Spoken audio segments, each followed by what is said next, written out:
To quote a famous song, "Oh, what a night." This Yes, was indeed. most people in the media certainly were not expecting anything I like what think happened last I night. think even Donald Trump's supporters weren't expecting the Not the level. complete Not the victory level. that, of course, they were confident and thought he would win, but not the way that he did. And it is a message to the Democratic Party. And maybe a mandate for MAGA, which is Yeah. almost undeniable right now. And, nobody, like you say, nobody saw the level of this. And, when Donald Trump spoke, it's interesting that he didn't say it was a victory for Republicans. He said it was a victory for MAGA. Yeah. So the question, what happened here? What did the Democrats, what did the media misjudge in terms of Trump's popularity and Harris's? Yeah. What did they misjudge here? Well, helping us figure that out is our good friend Michael Smerconish. You know him, of course, from his SiriusXM show And also CNN. CNN. And he is joining us once again. Michael, welcome back to TMZ Live. Hey, Michael. Thank you, guys. Appreciate being here. So I've been dying to talk to you since 1:30 in the morning. I really have. You should have called me in the middle of the night. He was probably up. I'm sure a lot of us were. How did people miss the boat in such a profound way here? Because no one in media talked about this scenario. When I was asked what I thought the outcome would be, I was saying for the last several days, my head says Trump, and my gut, not my heart, but my gut tells me that it's Kamala Harris. And when I would say that my head tells me it's Donald Trump, I simply meant that the pollsters had blown it in 2016 and 2020 relative to his standing. I've worked for candidates like him, one in particular, that the pollsters could just never get right because there was always a hidden vote. And Donald Trump again proved that that's the case. The biggest shock to me is that I'm one of those who would often say that he had a very high floor, but a very low ceiling, meaning that we thought that he was capped somewhere in the 45 or 46% range. That was okay in 2016 because you had Gary Johnson and Bill Weld in a very robust third-party effort. There really wasn't one this cycle. The biggest shock to me is that he broke 50% in the national polls. Yeah. So do you attribute that to the fact that he turned more voters, or just that Kamala Harris didn't didn't motivate enough people to come out and vote?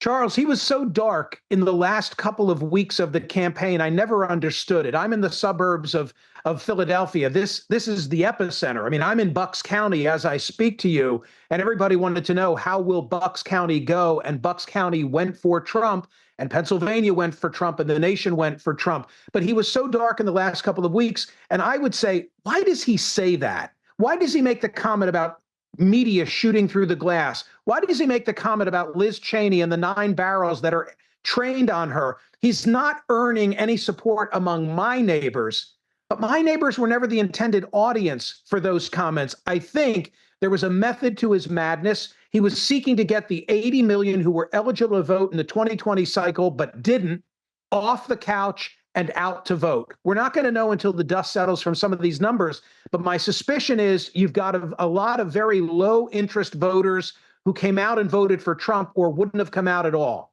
Right. I was thinking about this morning, Michael. I was talking to someone in the office here, and I feel like the Democrats' problem is they keep wanting the nation, they want everyone to feel and care about the things that they care about. But it's pretty clear that, obviously from last night's numbers, that there is a majority that don't care about those things. So do they change their platform? Do they move to what the nation wants? Or do they just keep trying to say, no, this is the country we want, please get on board? It just clearly last night, they didn't get on board. So to your point, one of the issues that I think resonated was the so-called trans issue, and the way that it was used by the Trump campaign in the limited realm of youth sports, right? Girls should play girl sports and guys should play guy sports. They didn't get into the more complicated issues of medical treatments and at what age. I saw those commercials so often. This campaign was so sophisticated on both sides they wouldn't be running it unless they had focus grouped it and believed that it worked. So I think that Democrats need to assess where they are on some cultural issues, but also coalition issues. I mean, here's another shocker from this campaign. Joe Biden won the Hispanic vote. I think the numbers by 32 or 33%, and she barely won the Hispanic vote.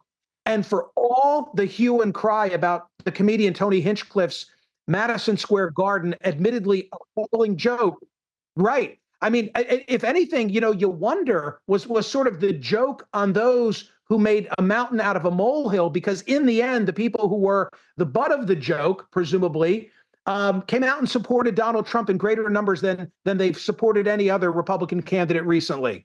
It's really interesting.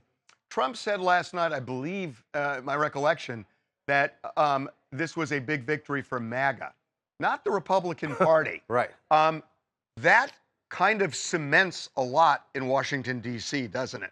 The party is his party. If the party were still the party that I joined, the party of Reagan and George Herbert Walker Bush, I'd still be in it. But make no mistake, it is a MAGA party, and the influences of the MAGA party are going to long outlast Donald Trump. Even if Trump had lost the election, it would still be a MAGA party, and we'd be today having a conversation as to whom is that torch now going to be passed to carry on what the party has become. It's been completely reinvented and reimagined. I mean, it's today, it's a party, yes, of conservatism, but it's more a party of working class whites and now Hispanics and an increasing number of Black men and of non-college educated females, both white and Black. So there's a realignment that we're in the midst of yet that I've not totally sorted out. You just said something that's really interesting. One of the things that really struck me, and I've heard this a couple of times in traditional media, where they really make a point of saying uneducated men were supporting Donald Trump. All right, I hope I didn't say it that way. No, you didn't. No, you didn't. You non-college educated, right? Different. But I've heard people. It's almost like saying they just don't understand, and it kind of aligns with what we were talking about earlier. That it just kind of animates them to say, "Screw you! I'm going to vote. I'm going to go out there and vote." I think that's the way that it's heard. I struggle for my words because I'm simply trying to characterize without disparaging. That would be the least of my intentions. I simply want to say that those with a high school degree and no further formal education are now aligned with the Republican Party when their parents, their fathers who may have been union members, were never members of the GOP and were an anathema to the GOP. So that realignment is taking place. And, you put together education, the cultural issues, gender, huge gender divide, and now factor in the demographic changes that are taking place in the country. We're in a tumultuous period, and the future is not yet certain. That's what I think. I could listen to you all day. Yeah. I could listen to you Let's all do day it. long. I got to tell you, Michael, what you said about the transgender issue, that commercial that Kamala's for they, them, Trump is for you. I heard it so many times in the last few weeks during football games, during the World Series, during baseball playoffs. That commercial ran so much. I just remember hearing it going like, it's effective. It's effective for the people that it's reaching out to. But the thing we always talk about is that particular issue affects so few people. Yeah. And yet, clearly, it just grabs people emotionally. Can I hit you with one more that I think also is being underappreciated day after? You speak of the commercials. Have you seen the commercial? It was filmed in a deli that I happened to eat lunch at, where, by the way, this is like a Curb Your Enthusiasm thing. There's a sandwich named for me. It's a corned beef special with half the amount of corned beef. They called it a schmucker, and I'm the schmuck because I'm the guy who says, I don't want all that corned beef. Just give me less corned beef. Anyway, it's called Jaime's. It's called Jaime's, and it's in Marion Station, Pennsylvania. It's owned by a buddy of mine named Louis Barson. So he allowed the Trump campaign to shoot a commercial there, very, very antagonistic against Kamala Harris and being unprotective of Israel. Then another commercial was filmed there that was supportive of Kamala Harris. Long story short, I thought it was like a Philly thing and that it was being shown regionally in Pennsylvania. And I've been on the road in the last several weeks all over the country speaking, and I saw that commercial constantly. Again, they wouldn't be playing it unless they knew that it was working. So I've not seen good data that tells me how did the Jewish vote break, but I want to see that constituency too. Yeah. Well, the sandwich sounds delicious. Yeah. Yeah. Less With corned beef. half, You know, less that's all. corned beef.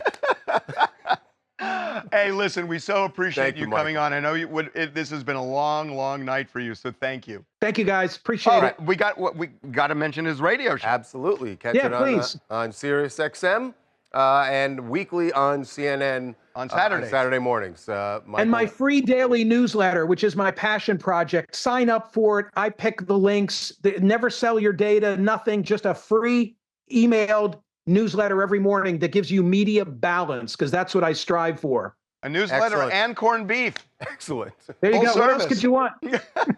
Thank you, Michael. All right, Michael. Hey, guys.